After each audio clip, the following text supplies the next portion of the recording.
Have you ever felt an unshakable unease around someone you're supposed to trust? A friend, a lover, even a family member. Someone who, on the surface, cares for you, supports you, maybe even adores you. And yet something feels off. Beneath their warmth lies a subtle coldness. Behind their kindness, a hidden hunger. The Stoics warned us to judge people not by their words, but by their actions. Epictetus, one of the great Stoic philosophers, cautioned against those who manipulate with charm, twisting reality to keep us under their control. Make no mistake, such people exist, not as demons with horns and fire, but as those who drain your spirit, distort your thoughts, and leave you questioning your own sanity. They don't arrive as enemies, but as allies. They study your hopes, wounds, and deepest insecurities. Like a skilled marksman lining up the perfect shot, they bide their time, adjusting their aim until they've molded themselves into exactly what you need. At first, it feels incredible. They make you feel seen, deeply understood, as though no one else has ever grasped your soul so completely. You let your guard down and trust them fully. And that's when it begins. Not with violence, not with obvious betrayal, but with subtle, insidious tactics. Passive-aggressive remarks masked as jokes. Sudden coldness after moments of warmth. Small manipulations so subtle that you question yourself before you ever question them.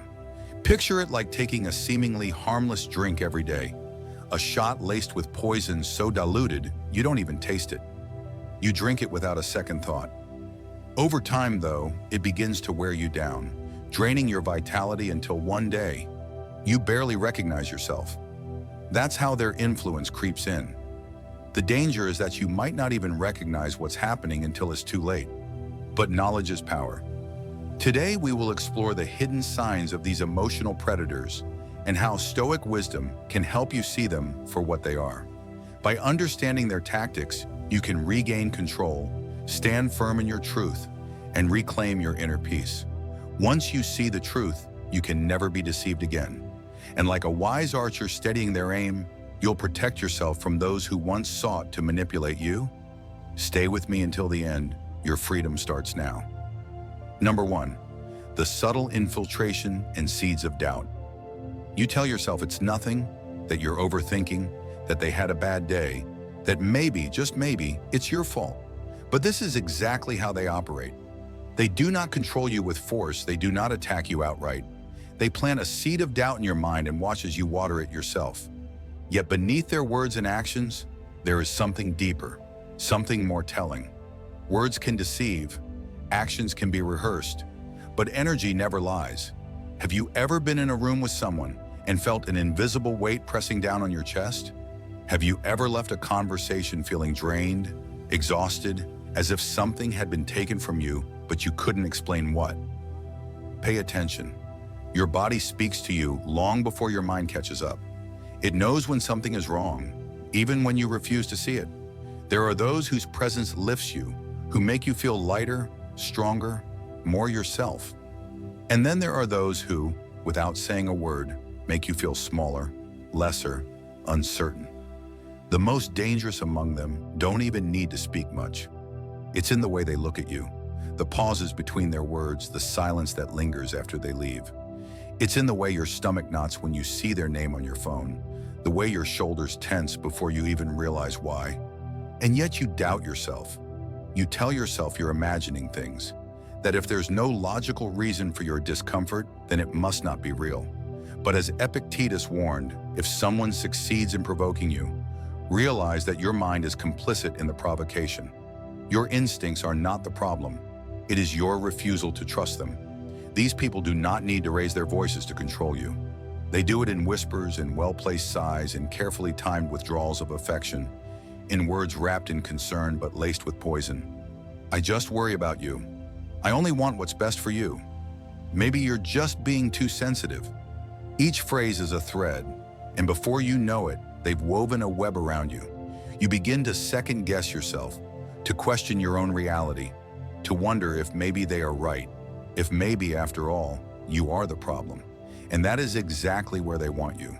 But if you step back, if you strip away the excuses, the justifications, the self-doubt, you will see the truth. They have been feeding off your energy, slowly, methodically. They have been siphoning your confidence, your joy, your fire, because that is what demons do. They do not seek your happiness, they seek your submission. They do not care about your dreams. They care about how much of yourself you are willing to give up for them. But Marcus Aurelius reminds us, the happiness of your life depends upon the quality of your thoughts. The moment you reclaim control over your own mind, they lose their grip on you. So how do you break free? The moment you stop listening to their words and start feeling their presence, you will know. You will recognize the shift in the air when they speak. You will notice how your body tightens when they are near. You will see how the light in you dims just a little when they enter the room. That is your warning. That is your truth. And once you recognize it, you have a choice. Not all demons need to be fought. Some only need to be seen for what they are. Because once the illusion shatters, once you recognize them behind the mask, they lose their power. They thrive in the shadows, in your uncertainty, in your belief that they are something they are not. But when you see them, truly see them, they are left with nothing. Because the one thing they fear more than anything else is being exposed. And so the question is no longer about them, it is about you. Number 2, the awakening and the choice. How long will you allow them to linger in your life? How many times will you silence your instincts, dismiss the unease in your chest, and tell yourself that maybe, just maybe, you're imagining things? How much of yourself will you give away before you finally say enough? The moment you decide, truly decide, that you deserve better, their hold on you begins to slip. They cannot thrive in clarity. They cannot feed off a mind that refuses to be deceived. So trust yourself. Trust what you feel before you trust what you hear. The truth has always been there, waiting for you to see it. And once you do, nothing will ever be the same again.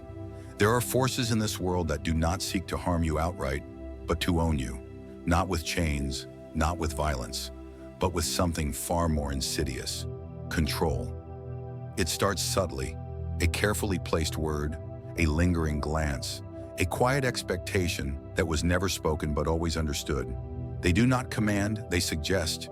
They do not force, they persuade. And before you realize it, the line between your own thoughts and theirs begins to blur. It is easy to mistake manipulation for care. After all, it often comes wrapped in affection, in concern, in the guise of wisdom. I only want what's best for you. You wouldn't have made it this far without me. I just don't want to see you get hurt. Their words are soft, but their grip is tight. What begins as guidance soon becomes restriction. What once felt like love now feels like a leash. And yet you hesitate, because these are not your enemies. They are the people you trust, the ones who have shaped your world. To question them is to question everything. But there comes a moment when you wake up and realize you are no longer moving freely. Every choice is weighed against how they will react. Every dream is measured by what they will allow. And so you shrink, you dull your edges. You become smaller, more manageable, easier to handle. And they reward you for it, with kindness, with approval, with just enough affection to keep you bound to them. Seneca warned us, "He who is brave is free, but freedom comes at a cost, the willingness to break away, even from those who claim to love us." The greatest trick a manipulator ever played was convincing you that your obedience was your own idea, that your limitations were self-imposed, that the voice in your head whispering doubt was yours, and not one they planted there long ago. They do not need to break you. They only need to keep you questioning yourself long enough that you never try to break free. But there is a way to see them, to know without question whether the people around you are lifting you up or holding you in place. Ask yourself this: when you succeed, when you take a step towards something greater, do they celebrate you or do they hesitate? Does their encouragement come freely, or does it carry an edge, a subtle warning, a quiet reminder of what you would be without them? Marcus Aurelius wrote, "The opinion of 10,000 men is of no value if none of them know the truth. And the truth is this: those who truly love you will never fear your growth. They will never hesitate when you rise. So will you continue to shrink for those who are afraid of your light? Or will you stand fully and completely in your own power? The choice is yours. It always has been. Number 3, the web of manipulation and hidden control. True support does not seek to control. True love does not bind, it liberates. But not everyone around you wants to see you free.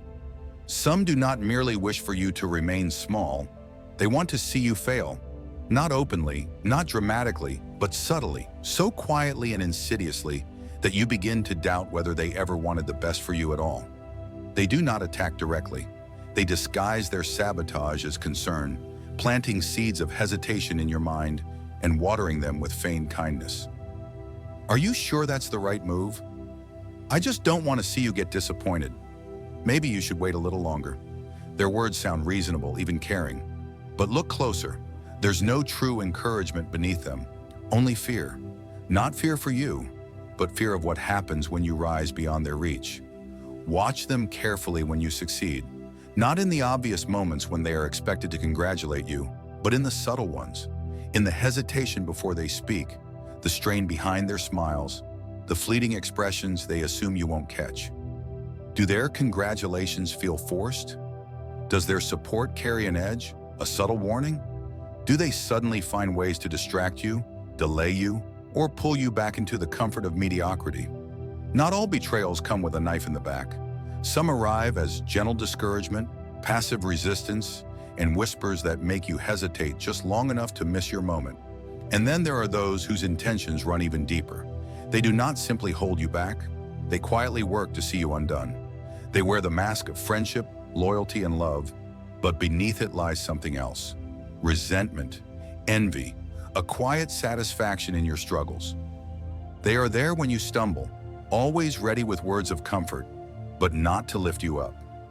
No, they only wish to remind you of your failure. It's okay. Not everyone is meant for great things.